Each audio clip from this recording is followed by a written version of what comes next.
Ang malamyos na tunog ng isang violin ang sumalubong kay Liwayway Alcantara de Villa habang pinagmamasdan niya ang kanyang refleksyon sa malaking salamin ng kanyang silid. Suot niya ang isang emerald green gown na gawa sa pinakamakinang na sutla. Regalo yon ni Lacan, ang kanyang asawa, para sa kanilang 3 anibersaryo ng kasal. Yakap-yakap ng damit ang kanyang katawan na bumabagay sa kulay ng kanyang mga mata. Sa gabing iyon, pakiramdam niya ay siya na ang pinakamasayang babae sa buong mundo. Sa ibaba, sa malawak na hardin ng Hacienda Esmeralda, naririnig na niya ang masayang tawanan ng mga bisita. Naroon ang mga pinakamayayamang pamilya, mga kasosyo sa negosyo, at mga kaibigan na nakikiisa sa kanilang pagdiriwang. 3 taon. 3 taon ng isang perpektong pagsasama. Napangiti si Liwayway habang hinahaplos ang kwintas na perlas sa kanyang leeg. Ang unang regalong natanggap niya mula kay Lacan. Bigla, bumalik sa kanyang alaala ang gabing iyon sa ilalim ng libo-libong bituin nang lumuhod ito sa kanyang harapan. "Liwayway," sabi ni Lacan noon, hawak ang kanyang mga kamay. "Hindi ko maipapangako sa iyo ang buong mundo, pero ipinapangako ko ang buong buhay ko. Hayaan mo akong maging dahilan ng paggising mo ng may ngiti sa bawat umaga." Hindi niya iyon malilimutan. Ang bawat salita, ang bawat pangako ay nakaukit sa kanyang puso. At sa loob ng 3 taon, tinupad iyon ni Lacan. Siya ang kanyang umaga, ang kanyang tanghali, ang kanyang gabi. Siya ang kanyang mundo. Isang huling sulyap sa salamin at nasiyahan siya sa kanyang nakita. Hindi lang isang babaeng maganda sa isang mamahaling damit, kundi isang asawang minamahal at maligaya. Huminga siya ng malalim at dahan-dahang binuksan ang pinto. Panahon na para bumaba at samahan ang lalaking bumubuo sa kanyang pagkatao.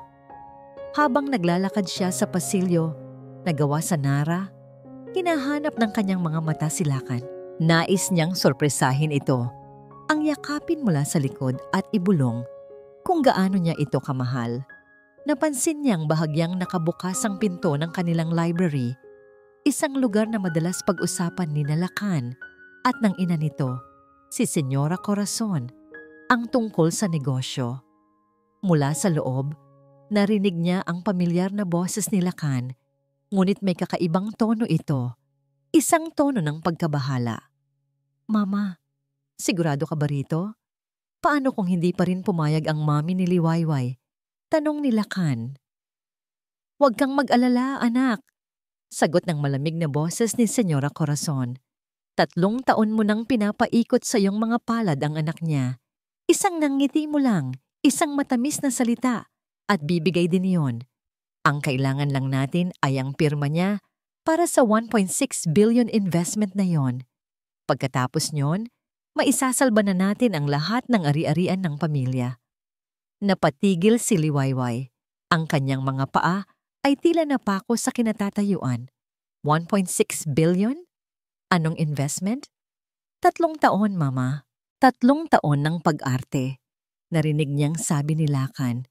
At sa bawat salitang yon ay tila isang punyal ang sumasaksak sa puso ni Liwayway. Pagod na ako.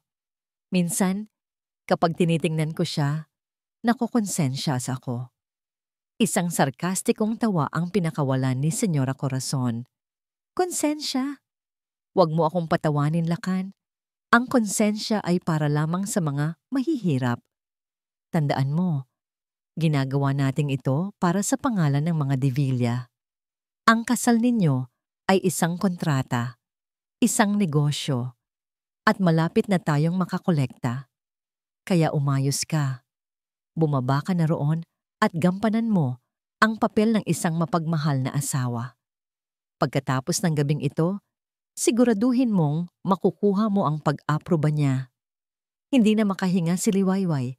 Ang mga salitang narinig niya ay umalingaw-ngaw sa kanyang isipan, paulit-ulit, na parang isang sirang plaka. Pag-arte, kontrata, negosyo, Ang mundo niya ay biglang gumuho. Ang sahig na kanyang kinatatayuan ay tila lumambot at nilalamon siya ng buo. Napahawak siya sa pader para suportahan ang sarili, habang ang kanyang mga tuhod ay nanginginig. Ang perpektong mundo na kanyang ginagalawan, ang pag-ibig na kanyang pinakaiingatan. Lahat pala ay isang malaking kasinungalingan. Dumadaloy ang mga luha sa kanyang mga pisngi. Sinisira ang kolorete na maingat niyang inilagay kanina. Napatakip siya sa kanyang bibig upang pigilan ang isang hikbi na nagbabantang kumawala. Gusto niyang sumigaw.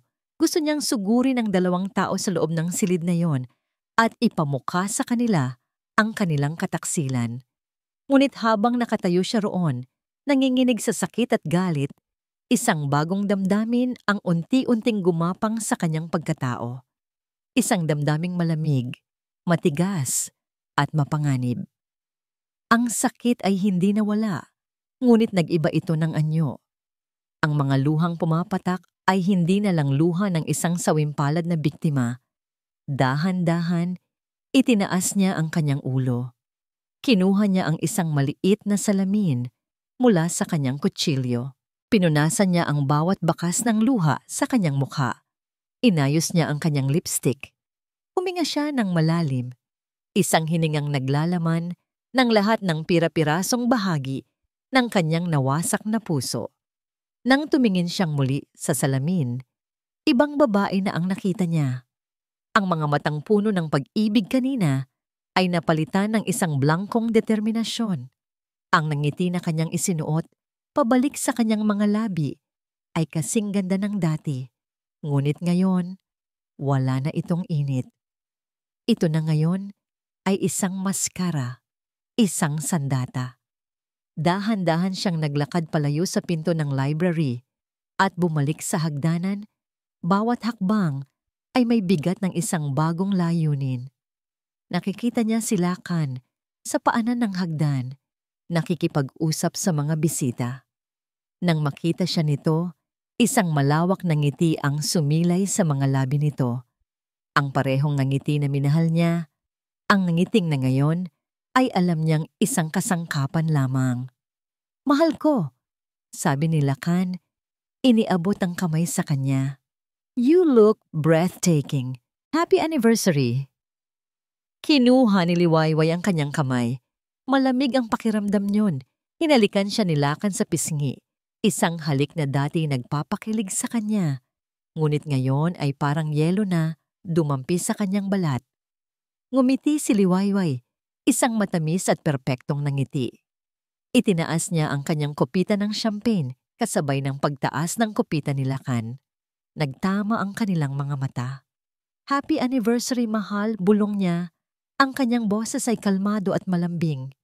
Ngunit sa loob ng kanyang isipan, sa gitna ng nagbabagang abo ng kanyang puso, ibang mga salita ang kanyang binibigkas. "Simulan na natin ang totoong palabas, mahal ko." Ang kinang ng umaga ay walang pinag-iba sa mga nagdaang araw sa Hacienda Esmeralda. Ang mga ibon ay humuhuni sa labas ng bintana at ang amoy ng bagong lutong kape ay gumagapang sa buong kabahayan. Ngunit para kay Liwayway, ang lahat ng pamilyar na bagay na ito ay mayroon ng bahid ng lason. Ang bawat sulok ng mansyon ay tila nangungutya sa kanya. Isang silenteng saksi sa 3 taon ng kanyang kahangalan. Pagkatapos ng isang gabing halos hindi siya nakatulog, bumangon siya mula sa kama na may bagong bigat sa kanyang dibdib. Hindi ito bigat ng kalungkutan, kundi bigat ng isang desisyon. Isang malamig na bakal na determinasyon ang pumalit sa luhang nais sanang pumatak. Sa hapagkainan, naroon na si Lakan at si Senyora Corazon. Ang kanilang mga muka ay masaya, puno ng pag-asa matapos ang matagumpay na pagdiriwang kagabi. Tila ba ang anibersaryo ay hindi lang para sa kasal nila, kundi para sa isang malaking transaksyon na malapit nang maganap. "Good morning, mahal!" bati ni Lakan. Tumatayo para salubungin siya ng isang halik. Iniwas ni Liwayway ang kanyang pisngi sa tamang sandali, kaya't ang halik ay dumapo sa hangin. Ngumiti siya. ng matamis para pagtakpan ito. Magandang umaga. Naupo siya at nagsali ng kape sa kanyang tasa. Ang kanyang mga kamay ay kalmado at hindi nanginginig. Ito ang unang pagsubok sa kanyang pag-arte. Mukhang maganda ang gising mo, Hija. Puna ni Senyora Corazon. Ang kanyang mga mata ay matalas na nakamasid. Opo naman, Mama. Sagot ni Liwayway. Ang kanyang boses ay malambing at puno ng pagkukunwaring inosente. Actually, may maganda akong balita sa inyo.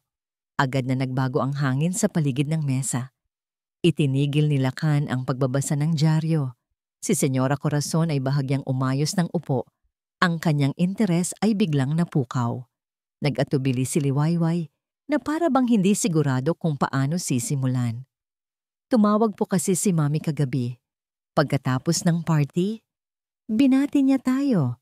At sinabi niya na handa na siyang pag-usapan ang tungkol sa investment na matagal niyo nang hinihiling. Nakita ni Liwayway ang dagliang kislap sa mga mata ng kanyang biyenan. Isang kislap na hindi maipagkakamali. Ang kislap ng pagkaganid. Sila ka naman ay nakahinga ng maluwag at isang ngiti ng tagumpay ang gumuhit sa kanyang mga labi. That's wonderful news, mahal, sabi ni Lacan. Inaabot ang kamay ni Liwayway sa ibabaw ng mesa. Sinabi ko na sa'yo, Mama, magtitiwala rin sila sa atin. Pinanatili ni Liwayway ang ngiti sa kanyang labi. Pero, may kondisyon po si Mami. Dagdag niya, tinitiyak na ang kanyang boses ay may tamang timpla ng pag-aalala. Para raw maging transparent ang lahat at para mapanatag ang loob ng board of directors nila, kailangan daw po ng isang independent audit sa finances ng De Villa Group. Due diligence lang daw po para masigurong maayos ang lahat bago ilabas ang ganoong kalaking pera. Ang nangiti sa mukha ni Senyora Corazon ay bahagyang naglaho. Si Lacan ay napalunok. Isang audit? Iyon ang pinakahuli nilang gugustuhin. Is that really necessary? Tanong ng senyora. Sinusubukang panatilihing kalmado ang kanyang boses. We are family, Liwayway. Hindi ba't sapat na ang tiwala? Nagkibit balikat si Liwayway na parang isang batang walang alam. Hindi ko po alam, Mama. Alam niyo naman si Mommy, lahat ay by the book. Sabi niya, standard procedure lang daw po. Para na rin daw sa kapakanan ng pamilya natin. Para maipakita sa lahat na matatag ang pundasyon ng kumpanya. Hindi na makapalag ang mag-ina. Ang pagtanggi sa isang audit ay magmumukhang kahina-hinala. Sa kanilang kasakiman, wala silang pagpipilian, kundi ang sumang-ayon. Kahit pa nangangahulugan ito ng pagtatakip sa napakaraming butas sa kanilang mga libro. Sige, sabi ni Lacan, sabihin mo sa tita na payag kami. Walang problema. Ngumiti si Liwayway. Okay. Tatawagan ko siya mamaya. Pagkatapos ng almusal, mabilis na nagpaalam si Liwayway, ngunit hindi ang kanyang ina ang kanyang tinawagan. Pumasok siya sa kanyang pribadong silidaklatan at idinayal ang numero sa isang lumang telepono na bihirang gamitin. Ma! Sabi niya nang sagutin ang tawag at sa pagkakataong ito, ang kanyang boses ay wala ng pagkukunwari. Ito ay matigas at may bigat. Kailangan ko ng tulong mo. I need you to hire the best forensic accountant you know at kumuha ka ng private investigator. Gusto kong malaman ang lahat tungkol sa pamilya De Villa. Ang bawat utang, bawat sikreto, bawat kahinaan. Sa kabilang linya, isang sandali ng katahimikan bago sumagot ang kanyang ina. Isang babaeng sanay sa mundo ng korporasyon. I knew this day would come. Anong nalaman mo, anak? Hindi na nagdetalye si Liwayway. Basta ma, gawin mo na lang. At mag-ingat ka. Ang susunod na hakbang sa kanyang plano ay ang pinakamahinang kawing sa pamilya De Villa ang kanyang hipag na si Dalisay. Niyaya niya itong mag-shopping sa isang high-end na mall. Si Dalisay, na laging uhaw sa luho, ay agad na pumayag. Alam mo, Ate Liway, bagay na bagay sa'yo yan. sabi ni Dalisay habang isinusukat ni Liwayway ang isang mamahaling bag. Talaga? Sige, kukunin ko. At para sa'yo, sabi ni Liwayway. Itinuturo ang isa pang bag na kanina pa tinititigan ni Dalisay. Regalo ko sa'yo. Nanlaki ang mga mata ni Dalisay sa tuwa. Habang abala ito, sa paghanga sa bagong gamit, nagsimula na si Liwayway. Kamusta ka na pala, Dalisay? Mukhang masaya ka ngayon, sabi ni Liwayway na parang nag-uusap lang sila. Narinig ko may mga problema ka raw sa mga laro. Sana hindi totoo. Agad na namutla si Dalisay. Ang kanyang malalaking utang sa sugal ay isang sikretong pilit niyang itinatago. Hinawakan ni Liwayway ang kamay nito nang may pag-aalala. Huwag kang mag-alala. Hindi ko sasabihin kina kuya. Alam kong mahirap. Kung kailangan mo ng tulong, nandito lang ako. Pamilya tayo, di ba? Ang alok na yon, kasama ng mamahaling regalo, ay sapat na para makuha ang tiwala ni Dalisay. Hindi nito namalayan na siya ay dahan-dahan ng ginagawang isang kasangkapan. Sa hapon, may isa pang lihim na pinuntahan si Liwayway, ang opisina ng kanilang family lawyer na si Attorney De Leon. Liwayway hiha, anong maipaglilingkod ko sa'yo? Tanong ng matandang abogado. Attorney, simula ni Liwayway. Ang kanyang boses ay seryoso. Gusto kong simulan ang proseso ng paghihiwalay ng lahat ng aking assets mula sa conjugal properties namin ni Lakan. Lahat ng mana ko mula sa pamilya. Lahat ng investments na nakapangalan sa akin bago ako ikasal. Gusto kong protektahan ang lahat ng iyon. Nagulat ang abogado, ngunit nakita niya ang determinasyon sa mga mata ni Liwayway. Masusunod, Hija? Pag-uwi niya sa mansyon, pagod na pagod siya. Ngunit ito ay pagod ng isang sundalong nagsisimula pa lang sa isang mahabang laban. Umupo siya sa harap ng kanyang vanity table at tinanggal ang kanyang mga alahas. Binuksan niya ang kanyang laptop para tingnan ang kanyang mga email. May isang bagong mensahe mula sa isang hindi pamilyar na address. Ang subject ay, "For your eyes only." Nang buksan niya ito, isang larawan ang lumabas.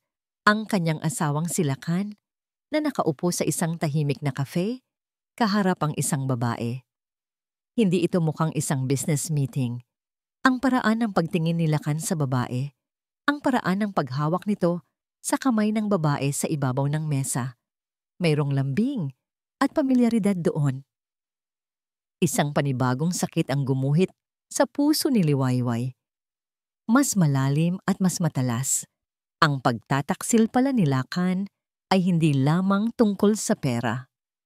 Ang bigat sa dibdib ni Lakan de Villa ay mas matindi pa sa bigat ng mamahaling relos na nakasabit sa kanyang pulso. Habang nakaupo siya sa kanyang opisina sa loob ng Hacienda Esmeralda, pilit niyang pinapakalma ang sarili. Ang balita ni Liwayway kaninang umaga ay dapat sanang maging musika sa kanyang pandinig. Ngunit ang salitang audit ay umaling-awngaw sa kanyang isipan na parang isang babala ng paparating na bagyo. Alam niya kung gaano kapanganib iyon. Ang mga libro ng De Villa Group ay isang masalimuot na gubat ng mga utang na tinabunan ng mga pekeng ulat at mga pautang na kinuha laban sa mga ari-ariang matagal nang naipatalo. Ang kanilang marangyang pamumuhay ay isang kastilyong buhangin na anumang oras ay maaring gumuho. Bumukas ang pinto at pumasok si Senyora Corazon na hindi man lang kumatok. Ang kanyang mukha ay kasing tigas ng marmol at ang kanyang mga mata ay nanlilisik. Ano itong naririnig ko tungkol sa isang audit? Tanong niya.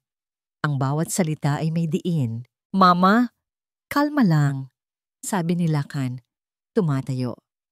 Standard procedure lang daw, sabi ni Liwayway. Kailangan nating pagbigyan para hindi sila maghinala. Maghinala? Isang sarkastikong tawa ang kumawala sa kanyang ina. Lakan, sa tingin mo ba ay tanga sila?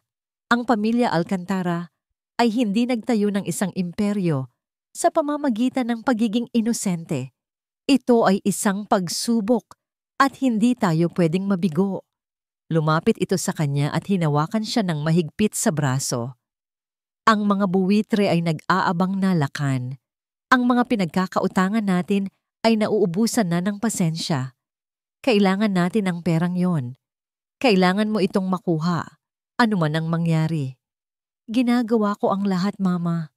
Mahinang sagot ni Lakan. Ang kanyang boses ay may bahid ng pagod.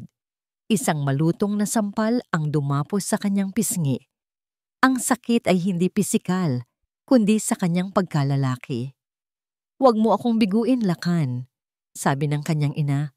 Ang boses ay malamig at walang emosyon. "Hindi mo gugustuhing malaman kung ano ang mangyayari kapag nabigo ka." Umalis si Senyora Corazon. Iniwan si Lakan na nakatayo roon. Ang pisngi ay namumula at ang puso ay puno ng pait. Napasuntok siya sa kanyang mesa. Ang kanyang pagtitimpi ay biglang gumuho. Hindi niya na matiis ang bigat sa loob ng mansyon. Kinuha niya ang susi ng kanyang kotse at nagmaneho ng walang patutunguhan. Ang bawat kurbada ng daan ay tila isang pagtakas. Ngunit hindi niya matakasan ang mga multo sa kanyang isipan. Bigla, dinala siya ng kanyang mga gulong sa isang pamilyar na lugar, isang baybayin kung saan madalas silang magpunta noon. Ipinikit niya ang kanyang mga mata at ang anyo ng Hacienda Esmeralda ay naglaho, napalitan ng isang imahe mula sa nakaraan. 5 taon na ang nakalipas. Nakaupo siya sa buhanginan katabi ng isang simpleng babae na nagngangalang Clara. Ang buhok nito ay hinahangin at ang kanyang tawa ay mas maningning pa sa sikat ng araw. Hindi siya si Liwayway Alcantara ang tagapagmana. Siya lang si Clara, isang guro, ang babaeng tunay niyang minahal. "Balang araw, Lakan," sabi ni Clara habang isinusulat ang kanilang mga pangalan sa buhanginan. "Magtatayo tayo ng isang maliit na bahay dito, malayo sa lahat." Niyakap niya ito. Pangako yan. Ngunit ang pangakong yon ay sinira ng isang pag-uusap sa kanyang ina. "Isang guro? Lakan, huwag mo akong bigyan ng kahihiyan," sigaw ni Senyora Corazon. "Ang pamilya natin ay nalulunod na sa utang. Ang tanging makakapagsalba sa atin ay isang magandang alyansa. Ang anak na babae ng mga Alcantara. Si Liwayway, pakakasalan mo siya." Iyan ang huling salita. Ang huling pagkikita nila ni Clara ay puno ng luha. "Patawarin mo ako," paulit-ulit niyang sinabi, habang ang puso niya ay nadudurog kasama ng puso nito. Idinilat ni Lakan ang kanyang mga mata. Ang sakit ng alaala ay kasing sariwa pa rin ng dati. Ang pag-ibig na yon ay ang tanging bagay na tunay na naging kanya at ipinagkait iyon sa kanya. Dahil sa bugso ng damdamin, kinuha niya ang kanyang telepono at tinawagan ng isang numero. "Hello?" Sagot ng isang pamilyar na boses sa kabilang linya. "Clara, ako to. Pwede ba tayong magkita?" Iyon ang babae sa litratong nakita ni Liwayway. Nagkita sila sa isang maliit na kapihan sa labas ng syudad. Si Clara ay mukhang pagod. Ang dating kislap sa kanyang mga mata ay bahagyang napawi na. Nalaman ni Lakan na may malubhang sakit ang ina nito at kailangan nila ng malaking pera para sa operasyon. "Hindi ako humihingi ng tulong mo, Lakan," sabi ni Clara. "Gusto ko lang na may makausap." Nadurog ang puso ni Lakan.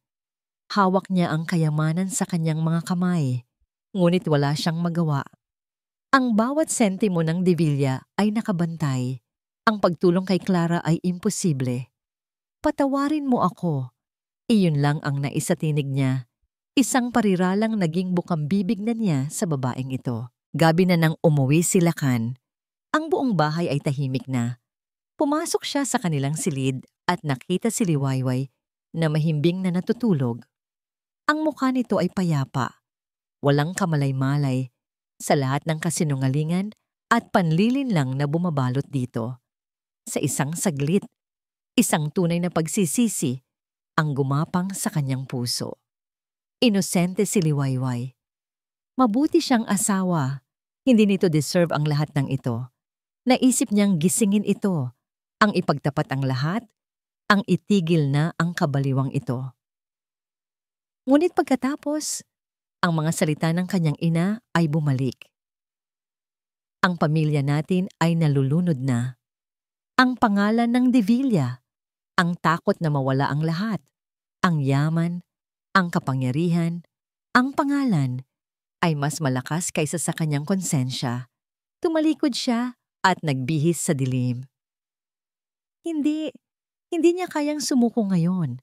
Masyado nang malaki ang nakataya. Humiga siya sa tabi ni Liwayway, maingat na hindi ito magising. Habang nakapikit siya, naramdaman niya ang pag-vibrate ng kanyang telepono sa bedside table. Kinuha niya ito. Isang text message mula sa kanilang pangunahing bangko. Urgent. Mr. De Villa, this is a final notice regarding your outstanding loan of 150 million. Payment is due in 72 hours, or we will be forced to begin foreclosure proceedings on all listed collaterals. Biglang nanuyo ang kanyang lalamunan. 3 araw. Iyon na lang ang natitirang panahon sa kanila. Ang audit, ang mga pagdududa, ang kanyang konsensya, lahat ay biglang nawalan ng halaga. Iisa na lang ang nasa isip niya, ang 1.6 bilyon ni Liwayway. Iyon na lang ang kanilang tanging pag-asa. Lumipas ang 2 araw na puno ng isang nakakabinging katahimikan. Para sa pamilya De Villa, ito ay ang katahimikan bago ang isang malaking biyaya. Para kay Liwayway, ito ay ang katahimikan bago ang pagbagsak ng isang matalim na espada. Ang bawat ngiti na ibinibigay niya sa almusal, ang bawat paglalambing na ipinapakita niya kay Lakan sa gabi, ay isang piraso ng bitag na maingat niyang inilalatag. Sa 2 araw, ang araw ng itinakdang pagpupulong, ang hangin sa Hacienda Esmeralda ay mabigat sa tensyon. Dumating ang 2 abogado at isang financial analyst, mga taong ipinakilala ni Liwayway bilang financial representatives ng kanyang ina.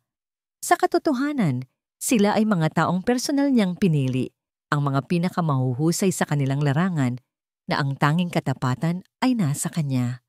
Naupo si Liwayway sa tabi ni Lakan sa mahabang conference table na gawa sa mahogany. Sa kabila ng mesa ay si Senyora Corazon. Ang kanyang postura ay tuwid at nagahari-harian. Si Liwayway ay nagsuot ng isang simpleng puting bestida na para bang isa lamang siyang asawang sumusuporta sa kanyang kabiyak, walang alam sa komplikadong mundo ng negosyo. Magandang umaga po, simula ni Attorney Ramos, ang pangunahing abogado ni Liwayway. Nandito po kami para pag-usapan ang mga tuntunin at kondisyon para sa proposed capital infusion sa De Villa Group. Isang tango lang ang isinagot ni Senyora Corazon na para bang sila ang nagbibigay ng pabor. Naglabas ng isang makapal na dokumento si Attorney Ramos. Ayon po sa aming paunang pagsusuri at para maprotektahan ang interes ng parehong partido, may ilang mga standard provisions tayong kailangang pagkasunduan. Ang sumunod na oras ay isang pagbaha ng mga salitang hindi maintindihan ni Liwayway noon. Ngunit ngayon ay malinaw sa kanya ang bawat patibong na nakatago sa likod ng mga ito. Liquidation preference, anti-dilution provisions, debt-to-equity conversion clauses. Ang bawat termino ay isang tanikala na unti-unting iginagapos sa leeg ng mga De Villa. Teka muna, putol ni Senyora Corazon. Ang kanyang pasensya ay nauubos na. Masyadong komplikado ang lahat ng ito. Ang usapan ay isang investment, isang tulong sa pagitan ng magkapamilya. Ngumiti si Attorney Ramos nang may paggalang. Precisely, Senyora, at dahil pamilya po ang involvido, nais ng aming kliyente na masigurong ang lahat ay malinaw at nakasulat upang maiwasan ang anumang hindi pagkakaunawaan sa hinaharap. Pagkatapos ay dumating ang pinakamabigat na kondisyon at ang panghuli, sabi ng financial analyst. Dahil sa significant amount ng capital, At base na rin sa kasalukuyang financial standing ng Divila Group, kakailanganin po natin ng isang tangible asset bilang kolateral. Isang bagay na magpapakita ng commitment ng pamilya sa partnership na ito. At ano yon? Tanong ni Lacan. Ang kanyang boses ay bahagyang nanginginig. Tumingin ng diretso ang analyst kay Senyora Corazon. Ang Hacienda Esmeralda, isang nakakabinging katahimikan ang bumalot sa silid. Ang Hacienda Esmeralda ay hindi lamang isang piraso ng lupa. Ito ang simbolo ng kapangyarihan ng mga De Villa. Ito ang kanilang korona, ang kanilang legacy. Imposible! Sigaw ni Senyora Corazon. Tumatayo. Ang kanyang muka ay puno ng galit. Hinding-hindi isasanla ang pangalan ng aming pamilya. Ito ay isang insulto. Mama, bulong ni Lacan, hinawakan ng braso ng ina. Ang 72-hour deadline ng bangko ay kumakatok sa kanyang isipan. Ito po ay isang non-negotiable term, senyora. Mahinahong sabi ni Attorney Ramos. Take it or leave it. Biglang tumayo si Liwayway. Ang kanyang mga mata ay nagpapakita ng pagkagulat. Teka, hindi ko maintindihan. Bakit kailangang idamay ang bahay natin?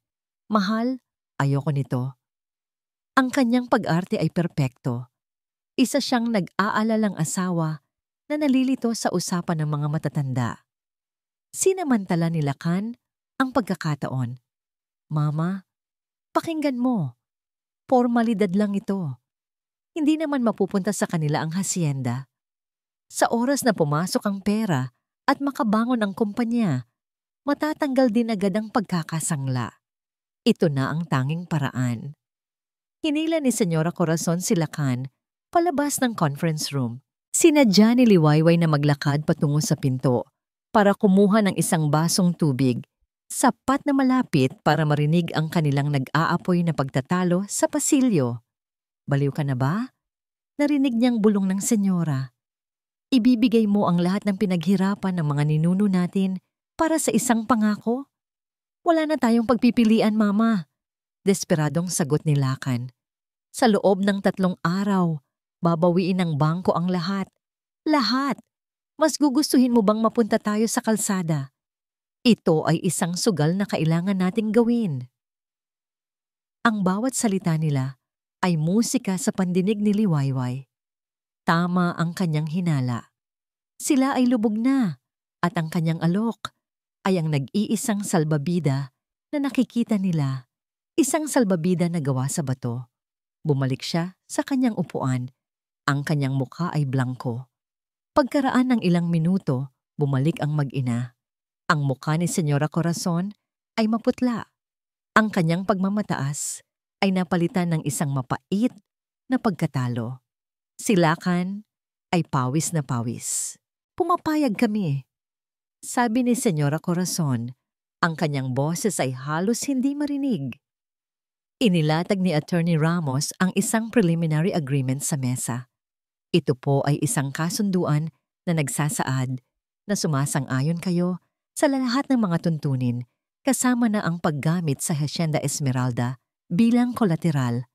Kapag napirmahan na ito, sisimulan na namin ang paghahanda ng final contract at ang proseso ng paglipat ng pondo. Kinuha ni Lacan ang ballpen. Ang kanyang kamay ay nanginginig habang nilalagdaan ang dokumento na magiging hatol sa kanilang pamilya. Sumunod si Senyora Corazon. Ang kanyang pirma ay isang galit na guhit sa papel. Nakahinga ng maluwag ang lahat ng nasa silid, ngunit sa magkakaibang dahilan. Nang makaalis na ang mga representante, niyakap ni Lacan si Liwayway. Salamat, mahal. Iniligtas mo kami. Ngumiti lang si Liwayway, hinahaplos ang likod ng kanyang asawa. Sa isip niya, nararamdaman niya ang lamig ng bakal. Hindi, sinisigurado ko lang ang pagbagsak ninyo. Kinagabihan, habang nakahiga siya sa kama at nagkukunwaring tulog, tumunog ang kanyang telepono. Isang pribadong numero. Tumayo siya at sinagot ito sa banyo. Hello, Ma? Natanggap ko ang ulat mula kay Attorney Ramos. Sabi ng kanyang ina, Sa kabilang linya, ang boses nito ay kalmado ngunit may kakaibang bigat. They took the bait. Ang galing mo, anak. Ginawa ko lang po ang dapat.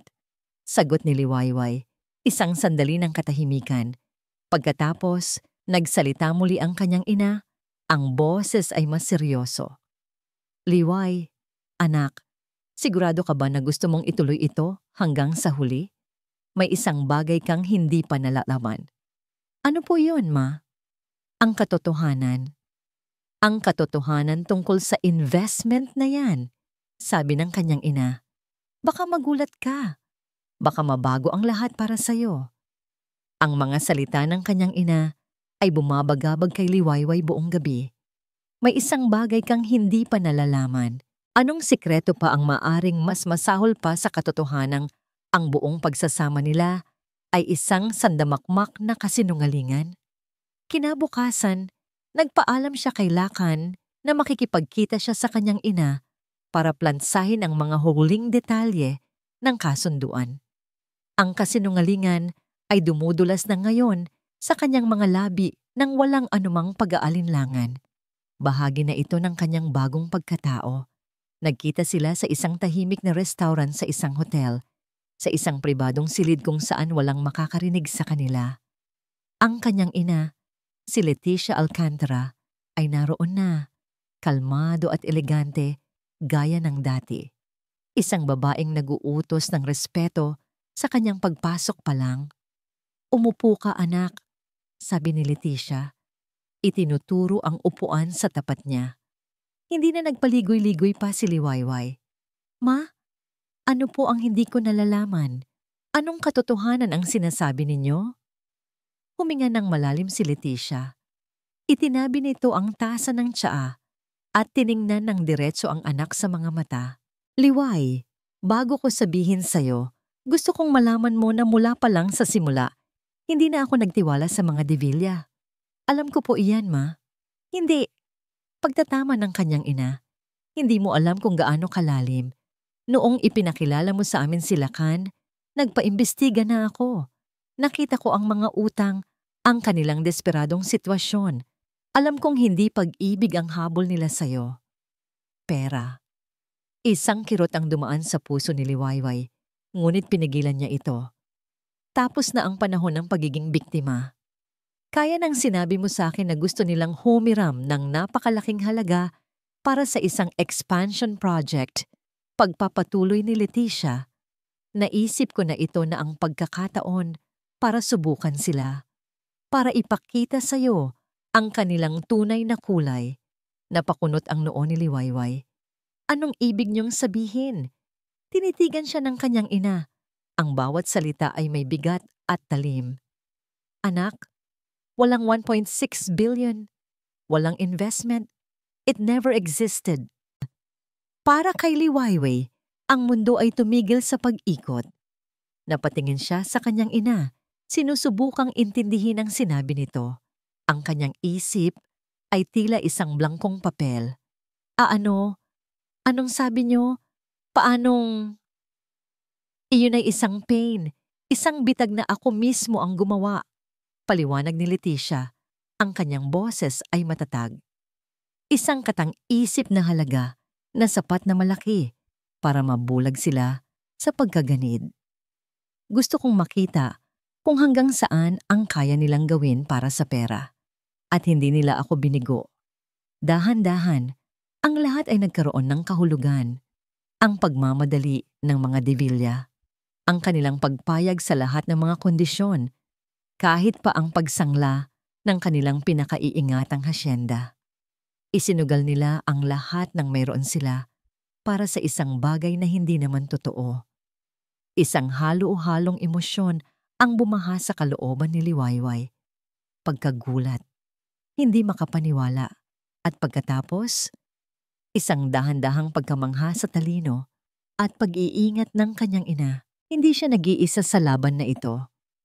Sa katunayan, bago pa man niya malaman na may digmaan, ang kanyang ina ay naglatag na ng mga unang depensa.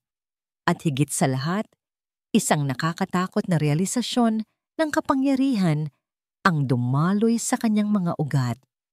Ang sandata na hawak niya ay hindi lang pala isang baril. Ito ay isang kanyon.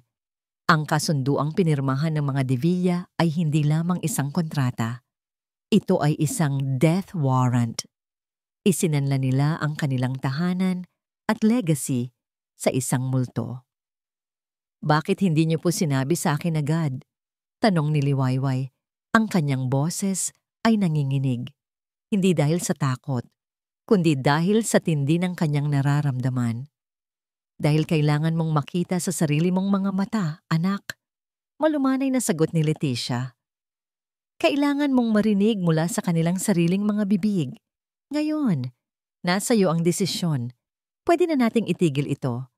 Pwede na nating isampa ang kaso ng attempted fraud. Pwede ka nang umalis sa bahay na yan." Di umiling si Liwayway. Isang maliit ngunit matatag na pag-iling. "Hindi pa, ma." Tumingin siya sa labas ng bintana, sa abalang syudad sa ibaba. Ang mga Devilla ay hindi lang nagtangkang magnakaw ng pera. Ninakaw nila ang 3 taon ng kanyang buhay, ang kanyang tiwala, ang kanyang puso. Hindi sapat ang isang kaso sa korte. Kailangan nilang matikman ang pakiramdam na mawalan ng lahat, sabi ni Liwayway. Ang kanyang boses ay malamig na ngayon.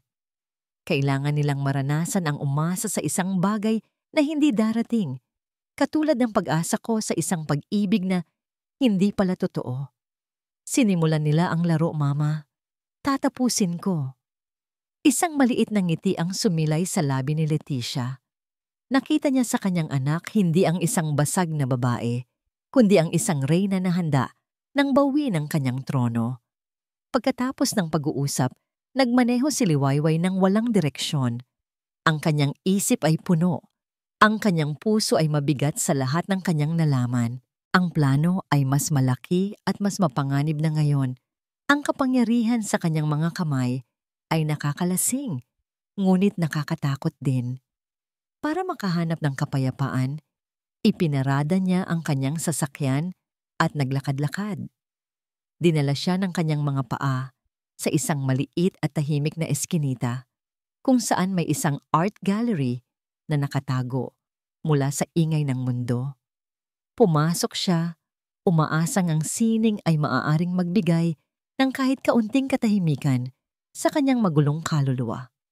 Ang lugar ay payapa. Ang tanging maririnig ay ang mahinang tunog ng instrumental music. Naglakad siya sa pagitan ng mga obra, ngunit hindi niya talaga nakikita ang mga ito. Ang kanyang isip ay nasa hasyenda. Pinaplano ang kanyang mga susunod na hakbang. Huminto siya sa harap ng isang malaking canvas.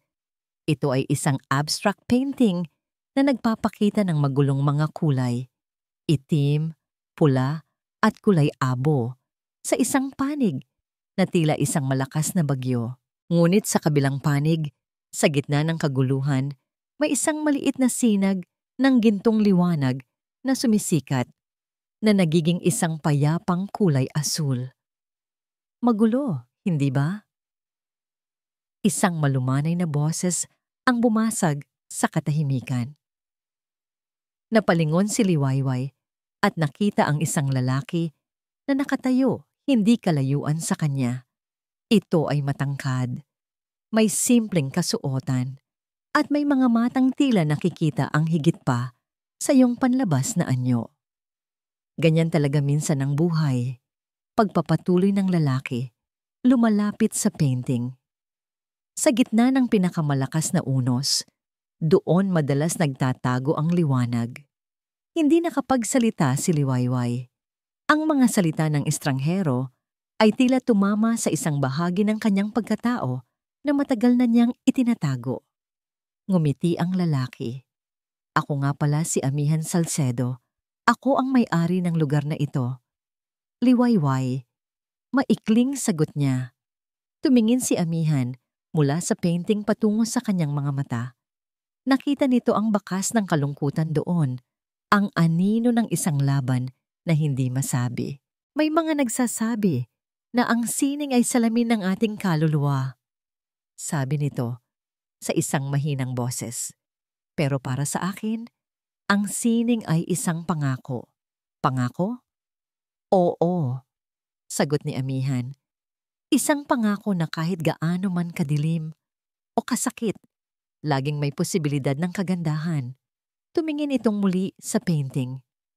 Ang mga pinakamagandang obra ay madalas na nabubuo mula sa mga basag na piraso. Ang mga salitang yon ay tumagos sa puso ni Liwayway. Sa unang pagkakataon, sa loob ng napakatagal na panahon, naramdaman niyang may isang taong nakakita sa kanya. Hindi bilang si Mrs. De Villa, hindi bilang tagapagmana ng mga Alcantara, kundi bilang isang taong nasasaktan. Ang pagbabalik sa Hacienda Esmeralda ay parang pagpasok sa isang magandang kulungan. Ang bawat gintong palamuti sa dingding, bawat mamahaling florera ay tila sumisigaw ng pagkukunwari. Dito, siya si Liwayway de Villa, ang asawang naglalaro ng kanyang papel sa isang perpektong dula. Ngunit sa kanyang isipan, paulit-ulit na bumabalik ang imahe ng isang painting at ang mga salita ng isang estranghero. Ang mga pinakamagandang obra ay madalas na nabubuo mula sa mga basag na piraso. Kinabukasan gumawa siya ng dahilan. Isang mamahaling scarf na aksidenteng naiwan. Isang maliit na kasinungalingan para bigyan ng katwiran ang isang pangangailangang hindi niya maipaliwanag. Kailangan niyang bumalik. Kailangan niya ng kahit isang sandali ng katahimikan bago siya malunod sa sarili niyang plano. Ang art gallery ni Amihan Salcedo ay kasing payapa ng kanyang naaalala. Ang amoy ng pintura at lumang kahoy ay tila nagpapagaan sa bigat ng kanyang dibdib. Nakita niya itong abala sa pag-aayos ng isang lilok sa isang sulok, nakasuot ng simpleng t-shirt at pantalon na may mga mantsa ng pintura. Nang maramdaman nito ang kanyang presensya, lumingon ito at ngumiti. Isang nangiting totoo, walang halong pagkukunwari. Nagbalik ka. Naiwan ko yata ang scarf ko kahapon, sabi ni Liwayway, hawak ang kanyang bag. Oo, itinabi ko, sabi ni Amihan, lumalakad patungo sa isang maliit na opisina. Alam kong babalikan mo. Habang hinihintay niya ito, muling napadpad ang kanyang tingin sa mga painting. Ngayon, mas nakikita na niya ang mga ito. Ang bawat hagod ng pinsel ay tila isang emosyon. Galit, lungkot, pag-asa. Ito ay isang mundo na mas totoo pa kaysa sa mundong kanyang ginagalawan. Nakita niyang muli ang babaeng may malungkot na mga mata. Kahapon, nakita niya ang isang taong naliligaw. Ngayon, nakikita niya ang isang taong naghahanap. May kung anong bigat sa tindig nito na hindi maitatago ng mamahaling damit at perpektong ayos. Inabot niya ang scarf. Heto na. Salamat, sabi ni Liwayway. Ngunit sa halip na umalis, nanatili itong nakatayo.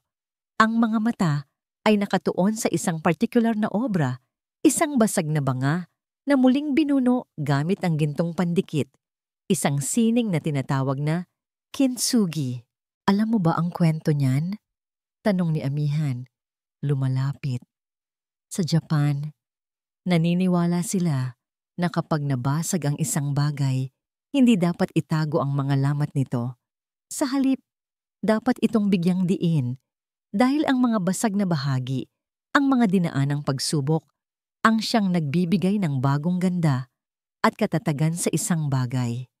Mas nagiging mahalaga ito dahil sa kanyang imperfection. Nakita niya kung paano nagbago ang ekspresyon ni Liwayway.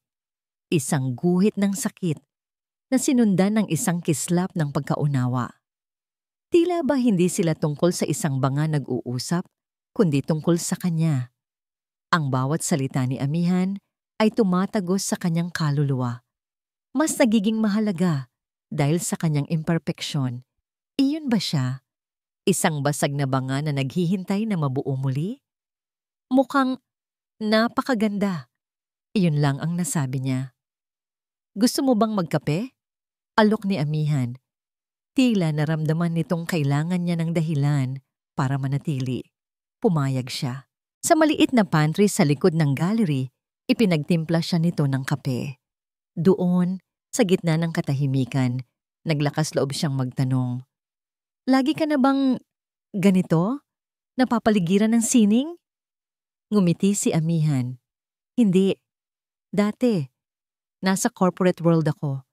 Naka-suit and tie, humahabol sa mga deadline, kumikita ng perang hindi ko naman talaga nararamdaman. Naintriga si Liwayway. Bakit ka umalis? Isang araw, tinanong ko ang sarili ko. Para saan lahat ng ito? Paliwanag ni Amihan. Narealize ko na binubuo ko ang pangarap ng ibang tao habang ang sarili kong kaluluwa ay unti-unting namamatay, kaya iniwan ko ang lahat at itinayo ko to. Mahirap sa simula, pero mas masaya ako, mas buo. Dahil ito talaga ako. Ang kwento ni Amihan ay isang sampal sa kanya. Naroon siya, nakakulong sa isang buhay na ipinilit sa kanya, naglalaro sa isang larong hindi niya sinimulan. At sa harap niya ay isang taong nagkaroon ng lakas ng loob na piliin ang sarili niyang landas. Sa hindi niya inaasahang pagkakataon, naramdaman niya ang pangingilid ng kanyang mga luha. Ang lahat ng sakit, galit at pagod na pilit niyang itinatago ay biglang umakyat sa kanyang lalamunan. Mabilis siyang yumuko, nagkunwaring may tinitingnan sa kanyang tasa, umaasang hindi nito mapapansin. Nakita niya ang pagpipigil sa mga mata nito. Nakita niya ang panginginig ng mga balikat nito. Ang babaeng ito ay malapit ng masira. Ngunit alam niyang hindi tanong ang kailangan nito ngayon, kundi katahimikan. Hindi siya nagsalita. Sa halip, tahimik siyang tumayo, kumuha ng isa pang tasa, at nagsalin ng mainit na tsa. Inilapag niya ito sa harap ni Liwayway. Isang simpleng gesture.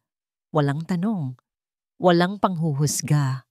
Isang alok ng kapayapaan. Nakita niya itong huminga ng malalim. Dahan-dahang pinapakalma ang sarili. Nang muli itong tumingin sa kanya, ang mga mata nito ay mamasa-masa. Ngunit merong bagong damdamin doon, pasasalamat. Ang simpleng tasang iyon ng tsa ay mas makahulugan pa kaysa sa lahat ng mamahaling regalong natanggap niya mula kay Lakan. Ito ay isang pag-unawa na hindi nangangailangan ng salita. Ngunit ang sandali ng kapayapaan ay biglang sinira ng isang malakas na pag-vibrate mula sa kanyang bag. Kinuha niya ang kanyang telepono. Lakan calling. Hindi niya pinansin. Pagkaraan ng ilang segundo, muling nag-vibrate. Lakan calling. At muli, at muli. Ang bawat pagring ay isang tanikalang humihila sa kanya pabalik sa realidad. Paumanhin, sabi niya kay Amihan. Ang kanyang boses ay bumalik sa pagiging formal. Kailangan ko nang umalis. Tumangulang si Amihan.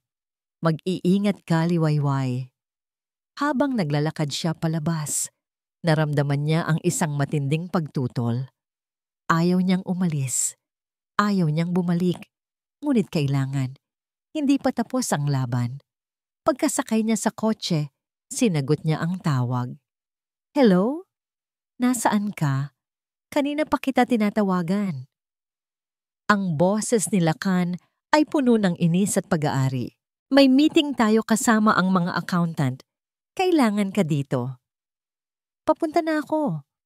Malamig niyang sagot bago ibaba ang tawag. Sa unang pagkakataon, naramdaman niya ang matinding inis sa kontrol ni Lakan. Hindi takot o sakit. Hindi niya alam na sa kabilang kalsada, sa loob ng isang itim na sasakyan, isang lalaking binayaran ni Lakan ang kakatapos lang kumuha ng litrato. Isang litrato ni Liwayway na nakatayo sa labas ng isang art gallery na may isang maliit, totoong nangiti sa kanyang mga labi habang kausap ang may-ari nito. Isang ngiting hindi pa nakikita ni Lakan sa loob ng mahabang panahon. Ang bawat pagtiktak ng antigong grandfather clock sa opisina ni Señora Corazon de Villa ay parang isang martilyong pumupukpok sa kanyang sentido. Ilang araw na ang lumipas mula nang pirmahan nila ang kasunduan, ngunit wala pa ring malinaw na balita tungkol sa paglipat ng pondo. Ang audit ay nagpapatuloy, isang prosesong sa tingin niya ay sadyang pinapabagal. Ang paghihintay ay isang lason na unti-unting kumakalat sa kanyang sistema. Pinupuno siya ng pagdududa at pagkainip. Hindi siya sanay sa ganitong posisyon. Sa buong buhay niya, siya ang laging nagdidikta, ang nagpapahintay. Ngayon, siya ang nakabitin, nag-aabang sa bawat tawag, sa bawat email na parang isang pulubi. Ang pagdepende sa pamilya Alcantara, lalo na sa manugang niyang dati itinuturing niyang isang palamuti lamang, ay isang malaking insulto sa kanyang pagkatao. Biglang tumunog ang kanyang pribadong telepono, isang tunog na kinatatakutan niya sa mga nakalipas na linggo. Isang numero na hindi nakarehistro. Alam na niya kung sino ito. Senyora, bati ng isang magaspang na boses sa kabilang linya. Ang pasensya ko ay hindi isang balon na walang katapusan. Nasaan na ang pera ko? Mr. Chua, I told you, the funds are being processed. Sagot ni Senyora Corazon, pilit pinapanatili ang autoridad sa kanyang boses, kahit pa ang kanyang mga palad ay pinagpapawisan. Isang malakas na tawa ang kanyang narinig. Processed? O baka naman yung yaman ninyo ang napoproseso para maging abo? Binibigyan kita ng 1 linggo, Corazon. 1 linggo. Kung wala pa ang bayad mo, sisiguraduhin kong ang pangalan ng De Villa ay magiging putik na itatapak-tapak ng lahat sa syudad na ito. Click! Ibinaba na ang tawag. Napahawak ng mahigpit si Senyora Corazon sa kanyang mesa. Ang kanyang mga kuko ay bumaon sa mamahaling kahoy. Ang pangahas na yon, ang tawagin siyang Corazon na para bang kapantay lang niya. Ang galit ay kumulos sa kanyang dibdib, ngunit sa ilalim nito ay ang malamig na takot. Seryoso si Chua at siya ang pinakamaliit sa kanyang mga problema. Tumayo siya. Ang kanyang galit ay nangangailangan ng mapagbubuntunan. Hinanap niya si Lacan at natagpuan ito sa balkonahe, nagbabasa ng dyaryo na para bang wala silang anumang problema sa mundo. Ang kalmadong itsura ng kanyang anak ay lalong nagsindi sa kanyang galit. Habang nagpapalipas ka ng oras dyan, simula niya, ang kanyang boses ay puno ng lason. Ang mga lobo ay nasa labas na ng ating pintuan, naghihintay na lamunin tayo ng buo. Mama, ano na naman ba to? Tanong ni Lacan, ibinababa ang dyaryo. Tumawag si Chua. Sigaw niya. 1 linggo. Binibigyan niya tayo ng 1 linggo. At ano ang ginagawa mo? Naghihintay ka lang ba na si Liwayway ang magsalba sa'yo? Masyado ka nang naging malambot, Lacan. Masyado ka nang nagpapadala sa babaeng yon. Ginagawa ko ang lahat, Mama. Sumusunod ako sa plano. Iyan ang problema. Isang malutong na sampal ang muling dumapos sa pisngi ni Lacan. Ang plano. Masyado kang nagtitiwala sa kanilang plano. Hindi mo ba napapansin? Ang mga abogado niya ang kumikilos. Ang mga accountant niya ang nag-uusisa. Ang ina niya ang may hawak ng pera. At ikaw, ano ka sa gitna ng lahat ng ito? Isang tuta na nag-aabang ng buto. Hinawakan ni Lacan ang kanyang pisngi. Ang kanyang mga mata ay puno ng sakit at kahihiyan. Hindi ganyan si Liwayway. Talaga? Sarkastikong tanong ng senyora. Kung ganoon, bakit pakiramdam ko ay may mali? Bakit ang isang babaeng dati walang alam, kundi mamili at mag-ayos ng bulaklak ay biglang naging napakatalino sa negosyo? Bakit parang masyadong perpekto ang lahat?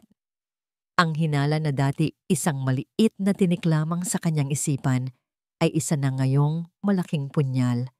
Hindi na siya maaaring umasa sa kanyang anak. Kailangan niyang kumilos ng mag-isa.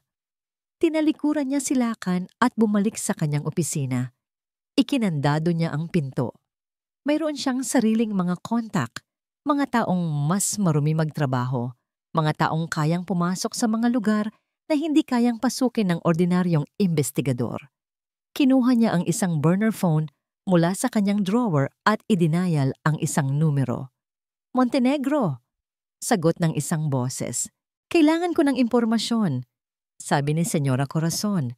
Walang anumang pag-aalinlangan sa kanyang boses. "Ang Alcantara Corporation. Gusto kong malaman kung mayroon bang nakaplanong investment, capital infusion, o kahit anong malaking transaksyon na papasok sa Davila Group. Suriin mo ang lahat. Internal memos, board meeting minutes, kahit mga bulong-bulungan sa loob. Kailangan kong malaman kung totoo ang 1.6 billion na yan. Magbabayad ka ng malaki para dyan, senyora. Gawin mo lang," utos niya bago ibaba ang tawag. Lumipas ang 24 na oras na parang isang taon. Pilit niyang pinanatili ang kanyang normal na kilos sa harap ni Liwayway at Lakan. Ngunit ang bawat ngiti ng kanyang manugang ay tila isa ng insulto. Ang bawat paglalambing nito sa kanyang anak ay isa ng pag-arte sa kanyang paningin. Kinahapunan, habang nag-iisa siya sa kanyang silid, tumunog ang burner phone. "Nakuha ko na," sabi ni Montenegro. Napahawak ng mahigpit sa telepono si Senyora Corazon. "At?" "Malinis senyora. Masyadong malinis," sagot ng investigador. "Wala kahit isang papel. Walang board resolution. Walang anumang usapan sa Finance Department tungkol sa isang investment na 1.6 billion para sa inyo. Sa katunayan, ayon sa source ko sa loob, ang Alcantara Corp ay kasalukuyang nasa capital preservation mode. Ang huling bagay na gagawin nila ay maglabas ng ganyang kalaking pera. Ang bawat salita ay isang blok ng yelo na bumabagsak sa tiyan ni Senyora Corazon. Ang hangin sa kanyang baga ay tila naubos. Walang investment, walang pera. Ang lahat ay isang palabas. Ang mga pangyayari ay mabilis na nag-ugnay-ugnay sa kanyang isipan. Ang pag-audit, ang pagka-inosente ni Liwayway, ang mga komplikadong kontrata, ang pagsangla sa hasyenda. Lahat ay mga piraso ng isang malaking patibong. At sila, na bulag sa kanilang pagkaganid at desperasyon, ay pumasok dito ng buong buo. Hindi siya sumigaw, hindi siya nagwala. Isang nakakakilabot na katahimikan ang bumalot sa kanya. Tumingin siya sa labas ng bintana, sa malawak na lupain ng Hacienda Esmeralda. Ang lupain na ngayon ay nakataya sa isang kasunduang walang katotohanan. Ang kanyang takot at galit ay nagkristal sa isang bagay na mas mapanganib, isang malamig at matalas na realisasyon. Isang bitag, bulong niya sa hangin. Ang kanyang boses ay mahina, ngunit puno ng lason. Isang bitag. Para kay Liwayway, ang art gallery ni Amihan ay naging isang lihim na santuwaryo. Sa mga sumunod na araw, bumabalik niya roon, hindi na para sa mga gawa-gawang dahilan, kundi para sa katahimikang hatid niyon. Ang bawat pag-uusap nila ni Amihan ay isang patak ng lunas sa kanyang kaluluwang puno ng lason ng paghihiganti.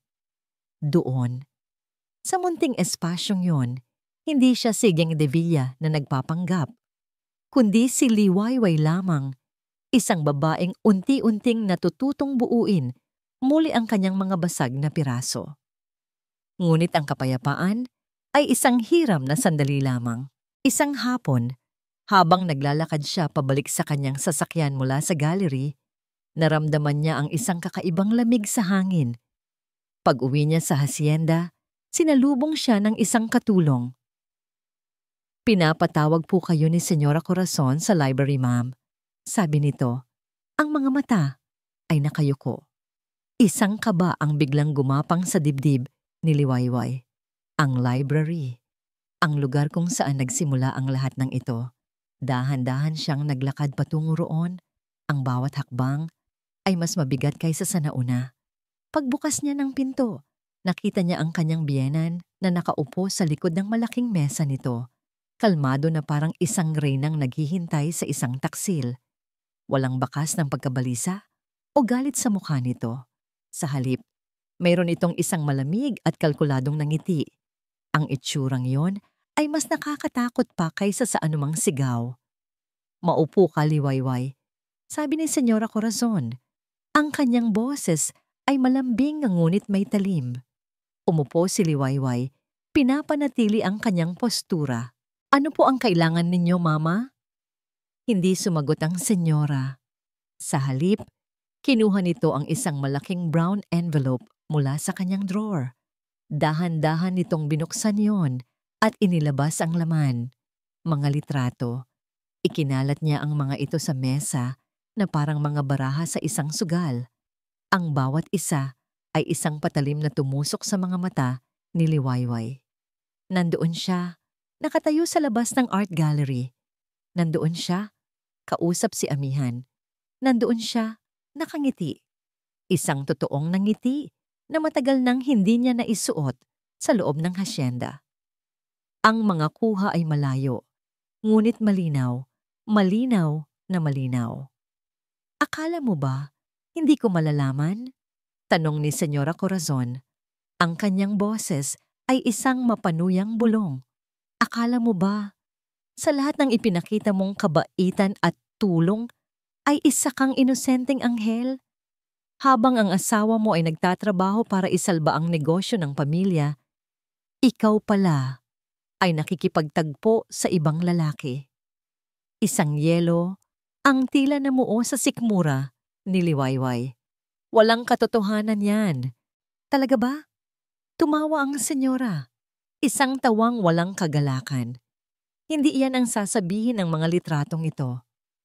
Isang mayamang asawa na mayroong espesyal na pagkakaibigan sa isang hamak na pintor. Isang napakagandang kwento para sa mga tabloid, hindi ba? Biglang nag-init ang ulo ni Liwayway. "Paano mo nagawa ito? Pinapasundan mo ako?" Hindi na mahalaga kung paano.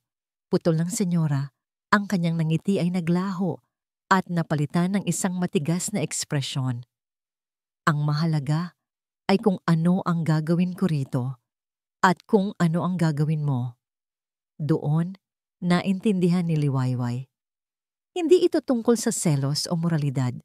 Ito ay isang power play, isang desperadong hakbang mula sa isang taong natalo. "Nalaman ko na ang lahat, Liwayway," pagpapatuloy ni Senyora Corazon. "Ang tungkol sa Peking investment, ang bitag na inilatag ninyo ng iyong ina. Ang galing, tunay na kahanga-hanga. Pero nagkamali ka ng kinalaban." Tumayo ang senyora at dahan-dahang lumakad paikot sa mesa, papalapit sa kanya na parang isang ahas. "May dalawa kang pagpipilian. Una, itutuloy mo ang pagiging taksil na asawa. Itutuloy ko ang pagpapakalat ng mga litratong ito. Sisirain ko hindi lang ang pangalan mo, kundi pati na rin ang buhay ng lalaking yan. Isipin mo na lang ang kahihiyan na idudulot niyan sa kanyang munting gallery o sa kanyang pamilya." Ang bawat salita ay isang dagok. Ang pagbabanta sa kanya ay kaya niyang tiisin, ngunit ang idamay si Amihan, isang taong walang kasalanan, isang taong nagbigay sa kanya ng kapayapaan, ay isang bagay na hindi niya kayang sikmurain. Biglang gumuho ang lahat ng kanyang katapangan. Ang apoy ng kanyang paghihiganti ay biglang binuhusan ng nagyayelong tubig ng takot. At ang pangalawang pagpipilian, bulong ng senyora sa tabi mismo ng kanyang tainga, ay gagawin mo ang tama. Tatawagan mo ang iyong ina. Sasabihin mo sa kanya na itigil na ang kalokohan at magpapadala kayo ng totoong pera. Hindi 1 to 6 bilyon. Ang kailangan ko lang ay 300 milyon, sapat para bayaran ang mga utang at makabangon muli. Kapag nasa bangko ko na ang pera, ang mga litratong ito ay maglalaho magpakailanman. Nanginginig na ngayon si Liwayway. Ang kanyang perpektong plano ay gumuho sa isang iglap. Ang kanyang sandata ay nawalan ng silbi. Siya na akala niya'y siyang mangangaso ay biglang naging isang hayop na nasukol sa isang bitag. at ang pain. Ang pain ay ang kaligtasan ni Amihan. Ano ang pipiliin mo, Hija? Tanong ni Senyora Corazon, bumabalik sa kanyang upuan. Ang iyong paghihiganti o ang buhay ng inosente mong kaibigan? Hindi makapagsalita si Liwayway. Ang mga pader ng library ay tila lumalapit para sakalin siya. Tumingin siya sa mukha ng kanyang biyenan at wala siyang nakitang awa. Tanging isang determinasyon na manalo. Anuman ang kapalit. Natalo na siya. Tumayo si Liwayway nang walang imik. Binitbit niya ang kanyang sarili palabas ng library. Ang kanyang mga binti ay parang haligi ng tingga. Hindi na siya umakyat sa sarili nilang silid ni Lakan. Dumiretso siya sa guest room at ikinandado ang pinto. Sumandal siya sa pinto at dahan-dahang napaupo sa sahig. Doon, sa katahimikan ng silid, ang lahat ng kanyang pinigil na emosyon ay bumuhos. Humagulgol siya, hindi dahil sa sarili niyang kabiguan, kundi dahil sa kanyang kapabayaan. Hinayaan niyang madamay ang isang mabuting tao. Siya ang may kasalanan. Kinuha niya ang kanyang telepono, ang kanyang mga kamay ay nanginginig. Idinayal niya ang numero ng kanyang ina. Sabi niya sa pagitan ng mga hikbi. Ang kanyang boses ay basag at puno ng pagkatalo. Hindi ko na kaya. Liway, anong nangyari? Tanong ni Leticia. Ang boses ay puno ng pag-aalala. Alam na niya ang lahat. Alam na niya na peke ang investment. Umiiyak na sabi ni Liwayway. At may hawak siyang panlaban sa akin. Gagamitin niya yon para sirain ang isang taong walang kasalanan. Natalo na ako, Ma. Tapusin na natin to. Ibibigay na natin ang gusto niya. Isang mahabang katahimikan ang namayani sa kabilang linya. Inaasahan ni Liwayway ang sermon, ang galit o ang pagkadismaya. Ngunit nang muling magsalita ang kanyang ina, ang boses nito ay hindi natataranta. Ito ay kalmado, malamig, at puno ng bakal. Liway, sabi nito, nakakalimutan mo na ba kung kaninong anak ka? Napatigil sa pag-iyak si Liwayway. Ang 50th anniversary party ng Divilla. Pagpapatuloy ng kanyang ina. Kailan ba yon? Malapit na, hindi ba? Iyan ang magiging entablado natin. Ang gabi ng ika-50 anibersaryo ng Divilla Group ay isang perpektong ilusyon. Ang buong Hacienda Esmeralda ay naliligo sa ginintoang ilaw. Ang mga pinakamayayamang pangalan sa lipunan ay naroon, nakasuot ng kanilang pinakamahahalagang alahas at pekeng ng ngiti. Sa gitna ng lahat, si Senyora Corazon de Villa ay parang isang reyna sa kanyang trono. Tinatanggap ang bawat pagbati ng may halong pagmamataas. Para sa kanya, ito ang gabi ng kanyang muling pagbangon. Ang 300 milyon ay ipinoproseso na ayon sa takot na si Liwayway. Ang gabi ay isang selebrasyon ng kanyang tagumpay. Si Lakan, sa kabilang banda, ay hindi mapakali. Alam niyang may nangyari sa pagitan ng kanyang ina at asawa. Si Liwayway ay naging mas tahimik, mas malamig. Ngunit ang mahalagay pumayag na ito. Ang kanilang pamilya ay maliligtas. Iyon lang ang kanyang pinanghahawakan. At pagkatapos, dumating si Liwayway. Habang bumababa siya sa engrandeng hagdanan, ang lahat ng bulungan ay tumigil. Ang lahat ng mga mata ay napako sa kanya. Suot niya ang isang pulang-pulang bestida na tila apoy na gumagapang sa kanyang balat. Ang kanyang buhok ay nakaayos sa isang eleganteng paraan at sa kanyang leeg ay isang simpleng kwintas na diamante na kumikinang sa bawat galaw niya. Ngunit hindi ang damit o alahas ang nakakuha ng atensyon ng lahat. Ito ay ang kanyang aura. Ang babaeng bumababa sa hagdanan ay hindi ang mahinhin at malambing na Liwayway de Villa. Ito ay isang taong may kapangyarihan, isang taong may hindi matinag na determinasyon sa kanyang mga mata. Naglakad siya diretso patungo kay Lakan. Isang ngiti ang sumilay sa kanyang mga labi. Isang nangiting hindi umabot sa kanyang mga mata. Mahal, bati niya. Ang kanyang boses ay malinaw at matatag. Mukhang napakasaya ng lahat. Liway, you look stunning, sabi ni Lakan. Hindi maitago ang paghanga at kaunting kaba. Akala ko hindi ka nabababa. Hindi ko pwedeng palampasin ang pinakamahalagang gabi ng pamilya natin, hindi ba? Sagot niya. Isang sagot na may dalang ibang kahulugan na siya lang ang nakakaalam. Nagsimula ang musika para sa tradisyonal na sayaw. Inilahad ni Lakan ang kanyang kamay. May I have this dance? Pumayag si Liwayway. Habang iginuguhit sila ng musika sa gitna ng bulwagan, ipinatong niya ang kanyang ulo sa balikat ni Lakan. Ang lahat ng nakatingin ay nakakita ng isang perpektong mag-asawa, isang larawan ng pag-ibig at tagumpay. Ngunit ang kanilang ibinubulong ay ibang-iba. Lakan, simula ni Liwayway, ang kanyang boses ay mahina para sila lang ang makarinig.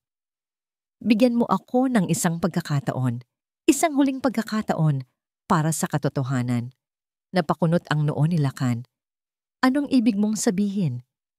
Sabihin mo sa akin ngayon, dito, habang nakatingin ang lahat. Pagpapatuloy niya. Mahal mo ba ako? Minahal mo ba ako kahit minsan lang sa loob ng 3 taon? Ang tanong ay tumama kay Lakan na parang isang biglaang sampal. Napatingin siya sa mga mata ng kanyang asawa at sa unang pagkakataon, nakita niya ang lalim ng sakit doon. Ngunit nasa paligid nila ang daan-daang bisita. Ang kanyang ina ay nanonood. Hindi ito ang oras para sa kahinaan. Oo naman, mahal kita. Sagot niya, pilit na ngumingiti. Bakit mo naman naitanong yan? Isang buntong hininga ang kumawala kay Liwayway. Isang buntong hininga ng pinal na pagkabigo. Iyon na. Ibinigay niya ang huling pagkakataon at sinayang niya ito. Salamat, bulong niya. Iyon lang ang kailangan kong marinig. Itinaas niya ang kanyang ulo mula sa balikat nito. Ang kanyang mga mata ay blangko na, walang emosyon. Dahan-dahan, ang kanyang tingin ay lumipat mula kay Lakan, patungo sa isang sulok ng bulwagan. Doon, nakatayo ang kanyang ina, si Leticia Alcantara. Halos hindi ito napapansin, ngunit ang kanyang presensya ay mabigat. Tumango si Liwayway, isang maliit, halos hindi mapansing tango. Iyon ang hudyat. Biglang namatay ang malamyos na musika. Ang mga ilaw sa chandelier ay biglang lumamlam. At ang tanging nanatiling maliwanag ay ang spotlight na nakatutok sa mag-asawa sa gitna ng dance floor. Ang lahat ay napahinto. Nagtataka kung ano ang nangyayari. Pagkatapos, ang malaking puting screen sa likod ng entablado na dapat sanang magpapakita ng isang video presentation tungkol sa kasaysayan ng De Villa Group ay biglang nag-ilaw. Ngunit hindi mga larawan ng tagumpay ang lumabas. Isang itim na screen na may audio waves. At pagkatapos, isang boses. Ang boses ni Lakan. Mama, sigurado ka ba rito? Paano kung hindi pa rin pumayag ang mami ni Liwayway? Napatigil sa paghinga si Lakan. Ang dugo sa kanyang katawan ay tila nagyelo. Nakilala niya ang boses na yon. Ang mga salitang yon. Ang gabing iyon. Ang recording ay nagpatuloy. Malinaw na malinaw sa bawat sulok ng tahimik na bulwagan. Ang malamig na boses ni Senyora Corazon. Huwag kang mag-alala, anak. 3 taon mo nang pinapaikot sa iyong mga palad ang anak niya. Ang pag-amin ni Lakan. 3 taon, Mama. 3 taon ng pag-arte. Ang hatol ni Senyora Corazon. Ang kasal ninyo ay isang kontrata, isang negosyo, at malapit na tayong makakolekta. Isang kolektibong gasp ang narinig mula sa mga bisita. Ang bulungan ay nagsimula. Malakas na parang isang kuliglig. Lahat ng mga mata na kanina'y puno ng paghanga ay ngayon puno na ng pagkamangha, panghuhusga at pangungutya. Nakatayo si Senyora Corazon sa kanyang pwesto Ang kanyang mukha ay kasing putla ng isang multo. Ang kanyang mga kamay ay mahigpit na nakakuyom sa kanyang bestida. Siya na reyna ng gabi ay biglang naging sentro ng isang malaking kahihiyan. Si Lakan ay nakatitig kay Liwayway. Ang kanyang mukha ay isang maskara ng hindi makapaniwalang katatakutan. Liway, paano? Hindi siya pinansin ni Liwayway. Dahan-dahan niyang binitiwan ang kamay ng kanyang asawa. Naglakad siya palayo rito, patungo sa entablado. Bawat hakbang ay kalmado at may layunin. Kinuha niya ang mikropono mula sa nabiglang host. Nakatayo siya ngayon sa gitna ng entablado, sa ilalim ng spotlight, kaharap ang daan-daang taong saksi sa pagbagsak ng isang dinastiya. Ang recording sa likod niya ay natapos na. Ang buong bulwagan ay napuno ng isang nakakabinging katahimikan. Lahat ng mga mata ay nakatuon sa kanya, naghihintay. At si Liwayway, na puno ng lakas na nagmula sa kanyang nawasak na puso, ay handa nang magsalita. Hawak ni Liwayway ang mikropono. Ang lamig nito ay gumagapang sa kanyang mga daliri. Tiningnan niya ang dagat ng mga mukha sa kanyang harapan. Mga mukha ng pagkagulat, pag-uusisa, at dahan-dahang pag-unawa. Tiningnan niya si Senyora Corazon na nakatayo na parang isang estatwang gawa sa yelo. Ang kanyang pagmamataas ay basag na. At sa huli, tiningnan niya si Lakan na nakatayo sa gitna ng dance floor, mag-isa at talunan. Huminga siya ng malalim. Ang oras ng pag-arte ay tapos na. Magandang gabi sa inyong lahat. Simula niya. Ang kanyang boses ay kalmado at malinaw. Umaaling-awngaw sa bawat sulok ng bulwagan. Ang narinig ninyo ay ang katotohanan. Ang pundasyon ng pamilyang ito na ipinagdiriwang natin ngayong gabi ay hindi binuo sa karangalan, kundi sa kasinungalingan. Isang alon ng bulungan ang muling gumapang sa mga bisita. Sa loob ng 3 taon, pagpapatuloy niya, ang kanyang mga mata ay hindi inaalis sa mga Divilla. Ako ay naging isang kasangkapan, isang susi para buksan ang isang vault na inaakala nilang puno ng ginto. Ipinakita nila sa akin ang isang perpektong mundo, habang sa likod ko, plinano nila ang pagkuha sa yaman ng aking pamilya. Isang kasinungalingan, isang boses ang sumigaw. Si Senyora Corazon, na sa wakas ay nakabawi ng lakas. Naglakad siya palapit sa entablado. Ang kanyang mga mata ay nag-aapoy sa galit. Huwag kayong maniwala sa kanya. Sinisiraan niya kami dahil siya ang may kasalanan. Isang taksil na asawa. Inaasahan na ni Liwayway ito. Itinaas niya ang kanyang kamay. Taksil? Marahil. Pero ang tanong, Senyora, ay ano ang mas mabigat na kasalanan? Ang paghahanap ng kapayapaan sa labas ng isang pekeng kasal? O ang pagsanla ng buong legacy ng iyong pamilya para sa isang perang hindi naman totoo? Isang perang hindi naman totoo. Ang mga salitang iyon ay tumama kay Lakan nang mas malakas pa kaysa sa recording. Tumingin siya sa kanyang ina, naghahanap ng sagot. Ngunit ang nakita niya sa mukha nito ay ang pagkumpirma, isang iglap ng purong takot. Doon niya naintindihan. Kaya pala galit na galit ang kanyang ina. Nalaman nitong wala silang mapapala. Ang sahig ay tila gumuho sa ilalim ng kanyang mga paa. Ang buong sakripisyo, ang pagsira sa kanyang konsensya, ang pagkawala ni Clara, ang panloloko kay Liwayway, lahat ay para sa wala. Totoo ang narinig ninyo, pagpapatuloy ni Liwayway mula sa entablado. Ang 1.6 billion investment ay hindi kailanman umiral. Ito ay isang pagsubok, isang bitag. At ang pamilya Divilla sa kanilang pagkaganid ay nahulog dito nang walang anumang pag-aalinlangan. Biglang may tumayong lalaki mula sa isa sa mga mesa sa harap. Ito si Mr. Chua, ang isa sa mga pinakamalaki nilang pinagkakautangan. Ang kanyang mukha ay pula sa galit. Walang pera? Sigaw nito. Sinungaling! Sinabi ninyo sa akin na sigurado na ang bayad. Isinanla ninyo ang Hacienda Esmeralda, hindi ba? Hacienda Esmeralda. Ang pangalan ng kanilang tahanan na binanggit sa gitna ng kahihiyan ang siyang tuluyang gumising kay Senyora Corazon. At iyon ang huling pako sa inyong kabaong, sabi ni Liwayway. Ang kanyang boses ay malamig na parang yelo. Pumirma kayo sa isang kasunduan. Isinanla ninyo ang inyong pinakaiingatang ari-arian sa aking pamilya bilang kolateral para sa isang perang hindi darating.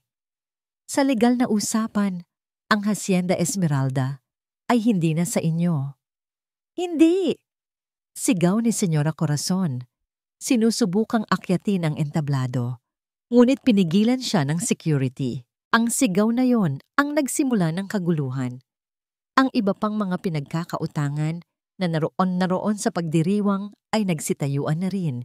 Sumisigaw, naniningil. Ang mga dating kaibigan at kasosyo ay mabilis na lumalayo. Ayaw madamay sa isang pamilyang biglang naging isang nakakahawang sakit.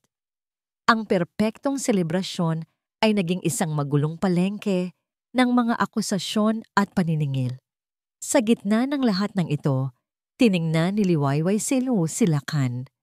Naglakad siya pababa ng entablado, dumaan sa gitna ng nagkakagulong mga tao at huminto sa harap ni Lacan. Ang spotlight ay sumunod sa kanya na para bang ang mundo nila ay isang maliit na entablado na lamang. Wala nang galit sa puso ni Liwayway, wala nang paghihiganti. Ang natitira na lang ay isang malalim na awa at ang pagsasara ng isang kabanata. Bakit Liway? Tanong ni Lacan. Ang kanyang boses ay basag, ang kanyang mga mata ay puno ng luha. Bakit kailangang umabot sa ganito? Pwede naman tayong mag-usap. Nag-usap tayo, Lacan. Sagot ni Liwayway. Ang kanyang boses ay malumanay na ngayon. Kanina lang, sa ating huling sayaw, binigyan kita ng pagkakataon. Isang salita lang ng katotohanan, baka sakaling nagbago pa ang lahat. Pero pinili mo pa rin ang kasinungalingan. Napaluhod si Lacan sa sahig. Ang kanyang mamahaling tuksedo ay nalukot sa gitna ng kahihiyan. Patawarin mo ako. Patawarin mo ako, Liway. Please. Hinawakan ni Liwayway ang kanyang pisngi, isang haplos na walang pag-ibig, ngunit puno ng pinal na pamamaalam. Hindi ako ang kailangan mong hinga ng tawad, Lacan, kundi ang sarili mo. Tumalikod na siya. Habang naglalakad siya palayo, narinig niya ang pagsigaw ng kanyang biyenan. Nakita niya ang pagdating ng mga pulis para awatin ang mga nagwawalang bisita. Nakita niya ang pagguho ng isang imperyo na binuo sa buhangin. Ngunit hindi na siya lumingon pa. Naglakad siya palabas ng malaking pinto ng Hacienda Esmeralda. Palayo sa mga gintong palamuti, palayo sa mga sirang pangako. Sinalubong siya ng malamig na hangin ng gabi, isang hangin na tila naglilinis sa lahat ng dumi. Huminga siya ng malalim. Sa unang pagkakataon, sa loob ng 3 taon, naramdaman niyang malaya siyang muli. Sa di kalayuan, sa ilalim ng isang puno, isang kotse ang naghihintay. Bumukas ang pinto nito at isang pamilyar na anino ang lumabas, si Amihan. Hindi siya nagsalita. Ngumiti lang ito. Isang ngangiting nagsasabing, "Nandito ako." At sa sandaling iyon, alam ni Liwayway na ang tunay na pagdiriwang ay hindi ang natapos sa loob, kundi ang bagong magsisimula sa labas. Lumipas ang 6 na buwan. Ang dating ingay ng iskandalo ng pamilya de Villa ay unti-unti nang humina, napalitan ng mga bagong balita, ng mga bagong drama sa alta sosyedad. Para sa mundo, sila ay isang lumang kwento na lamang. Ngunit para kay Liwayway, ang 6 na buwan na yon ay isang paglalakbay. Ang annulment nila ni Lacan ay mabilis na naaprubahan. Ang Hacienda Esmeralda, na legal ng pag-aari ng mga Alcantara, ay naibenta. Ginamit ng kanyang ina ang pera para bayaran ang mga manggagawang naapektuhan ng pagbagsak ng De Villa Group, isang tahimik na pagtulong na hindi na ipinaalam sa media. Minsan, nababasa ni Liwayway sa dyaryo ang tungkol sa mga De Villa. Nawala na ang kanilang karangyaan. Sila Can daw ay nagtatrabaho sa isang maliit na kumpanya sa probinsya, habang si Senyora Corazon ay namumuhay ng simple, malayo sa syudad. Kapag nababasa niya ang mga ito, wala na siyang nararamdamang galit o saya. Tanging isang blangkong kapayapaan na lamang. Tapos na. Ang pinakamalaking pagbabago, gayunpaman, ay hindi nasa labas, kundi nasa loob mismo ni Liwayway. Ngayon, nakatayo siya sa harap ng isang gusali na dati isang lumang bodega lamang. Ngayon, meron na itong malalaking bintanang salamin at isang simpleng karatula na gawa sa kahoy. Kalinaw Cafe and Art Space. Ito ang kanyang proyekto, ang kanyang santuaryo. Ginamit niya ang isang bahagi ng kanyang personal na yaman para itayo ang lugar na ito, isang espasyo kung saan ang sining at kapayapaan ay nagsasama. Isang lugar kung saan ang mga taong tulad niya na naghahanap ng kanlungan ay maaaring umupo, magkape at pagmasdan ang mga obrang nagpapaalala sa kanila na may ganda pa rin sa kabila ng lahat. Handa ka na ba? Napalingon siya sa boses sa kanyang likuran. Si Amihan, na nakatayo roon, may hawak na 2 tasa ng kape. Sa loob ng 6 na buwan, hindi ito umalis sa kanyang tabi. Hindi bilang isang manliligaw na nagmamadali, kundi bilang isang kaibigan na laging nakikinig. Isang matatag na presensya na nagpapaalala sa kanya na magdahan-dahan. Siya ang co-curator ng art space, ang kanyang partner sa proyektong ito. Medyo kinakabahan, aminado ni Liwayway, tinatanggap ang kape. Ngayon ang kanilang grand opening. Huwag kang kabahan, sabi ni Amihan, ang kanyang mga mata ay nakangiti. Ang lugar na ito ay salamin ng kung sino ka, at maganda ito. Pumasok sila sa loob. Ang lugar ay puno na ng mga unang bisita. Nandoon ang kanyang ina, si Leticia, na nakikipag-usap sa mga kaibigan. Ang mukha ay puno ng pagmamalaki. Hindi ito nag-asawang muli o naghahanap ng bagong pag-ibig. Sa halip, ibinuhos niya ang kanyang oras sa pagtulong sa mga artist at sa paggabay sa kanyang anak. Anak, I'm so proud of you. Bati ni Leticia, niyakap ng mahigpit si Liwayway. Tingnan mo ang itinayo mo mula sa mga guho. Ngumiti si Liwayway. Hindi ko po ito magagawa kung wala kayo, Ma. Ang buong hapon ay naging abala. Ngunit ito ay isang masayang pagod. Nakita ni Liwayway ang kanyang sarili na nakikipagtawanan sa mga bisita, nagpapaliwanag tungkol sa mga painting at nagre-rekomenda ng kanilang specialty coffee. Naramdaman niyang buhay siya. Hindi na siya isang palamuti sa braso ng isang lalaki. Siya na mismo ang may-ari ng kanyang mundo. Nang ang araw ay papalubog na at ang mga bisita ay unti-unti nang umuuwi, naupo silang 2 ni Amihan sa isang maliit na mesa sa may bintana. Ang kulay kahel na sinag ng dapit hapon ay tumatama sa kanilang mga mukha. Napagod ka ba? Tanong ni Amihan. Hindi, sagot ni Liwayway, humihigop sa kanyang kape. Masaya ako. Isang simpleng salita, ngunit isang salitang matagal na niyang hindi nasasabi ng may katotohanan. Tumingin siya kay Amihan. Salamat, Amihan, sa lahat. Wala kang dapat ipagpasalamat, sabi nito. Nandito lang ako para ipaalala sa'yo ang daan pabalik sa sarili mo. Isang komportableng katahimikan ang namagitan sa kanila. Hindi ito isang katahimikang kailangang punan ng mga salita. Sa loob ng 6 na buwan, ang kanilang relasyon ay dahan-dahang namulaklak. Walang pilitan, walang mga pangakong hindi kayang tuparin. Ito ay isang pag-unawa na nabuo sa pagitan ng 2 kaluluwang nakakita ng kapayapaan sa isa't isa. Maya-maya, tumayo si Amihan at inilahad ang kanyang kamay. Halika. Dinala siya nito sa labas, sa isang maliit na hardin sa likod ng kafe. Doon, kitang-kita nila ang paglubog ng araw na nag-iiwan ng mga kulay rosas at lila sa kalangitan. Noong una tayong nagkita, simula ni amihan, nakita ko sa iyo ang isang bagyo, isang magulong painting na puno ng sakit. Huminga ito ng malalim. Pero ngayon, kapag tinitingnan kita, liway, hinawakan nito ang kanyang kamay, isang hawak na mainit at totoo. Nakikita ko ang liwayway. Hindi napigilan ni liwayway ang isang butil ng luha na pumatak mula sa kanyang mata. Ngunit sa pagkakataong ito ay luha ng pasasalamat. Hindi sila naghalikan, hindi sila nagsabi ng mahal kita. Hindi pa.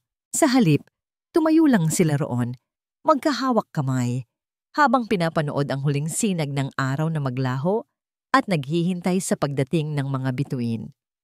Alam nila na ang pag-ibig, ang tunay na pag-ibig, ay hindi isang unos. Ito ay isang umaga. Dumarating ito ng dahan-dahan, payapa, at puno ng pangako ng isang bagong simula. At para kay Liwayway Alcantara, ang kanyang liwayway ay nagsisimula pa lamang. At dito po nagtatapos ang kwento ni Liwayway. Isang kwento ng sakit, pagbangon, at paghahanap ng tunay na kaligayahan. Ang aral na iniiwan sa atin ng kanyang paglalakbay ay simple lamang. Ang pinakamatinding pagtataksil ay hindi katapusan ng mundo. Bagkus ay isang pagkakataon. Isang pagkakataon na muling kilalanin ang ating sarili, natuklasin ang lakas na hindi natin alam na meron pala tayo, at na matutunang ang tunay na pag-ibig ay nagsisimula sa pagmamahal sa sarili. Hindi masusukat ng pera o kapangyarihan ang kapayapaan ng kalooban. Maraming salamat po sa inyong walang sawang pagsubaybay sa kwentong ito. Lubos po naming ikinatutuwa ang inyong pagtangkilik. Kung meron po kayong nais na genre o uri ng kwento na gusto ninyong mapakinggan sa susunod, huwag po kayong mag-atubiling i-comment sa ibaba. Ang inyong mga mungkahi ay napakahalaga po sa amin. Hindi dito nagtatapos ang ating paglalakbay.